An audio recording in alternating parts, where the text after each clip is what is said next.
ఒక బంగారాన్ని వెతుకుతున్నట్లుగా, వెండిని వెతుకుతున్నట్లుగా ఆయన సన్నిధి వెతుకుతున్నావా? దేవుని వాక్యాన్ని వెతుకుతున్నావా? అలా వెతికితేట దేవుడు గొప్ప జీవితం, గొప్ప కార్యాలు మన జీవితంలో జరిగిస్తారట. దేవుడిని వెతకాలి. జ్ఞానులు చూశారు, ఎలాగో క్రిస్మస్ టైంలో ఉన్నాం కాబట్టి జ్ఞానులు ఏం చేశారు? యేసయ్యని వెతుక్కుంటా వచ్చారు. వారికి ఆ దారి చూపింది ఎవరు? జ్ఞానులకి దారి చూపింది ఎవరు? నక్షత్రం దారి చూపింది.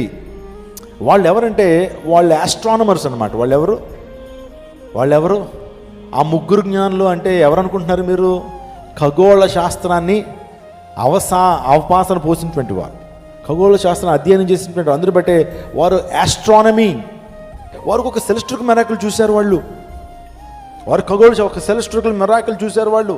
ఆకాశంలో ఒక వింత సంభవించింది, ఆకాశంలో గొప్ప వెలుగు వచ్చింది. ఒక వింత సంభవించేటప్పటికీ వాళ్ళ గ్రంథాల్లో చదువుకున్నారు ఏంటంటే, ఈ వింత ఎప్పుడు సంభవిస్తుంది అంటే రక్షకుడు ఈ లోకానికి అరుదించినప్పుడు ఈ వింత సంభవిస్తుంది ఆకాశంలో. ఎక్కడ పుట్టాడు ఈ నక్షత్రం? ఎక్కడి నుంచి ఎక్కడ వెలుగు వచ్చిందని ఆ వెలుగును పట్టుకుంటూ వాళ్ళు ఎక్కడ తూర్పు దేశాల నుంచి ఎక్కడికి వచ్చారు? వాళ్ళు బెత్లెహేముకి వచ్చినట్టుగా మనం చూస్తుంటాం.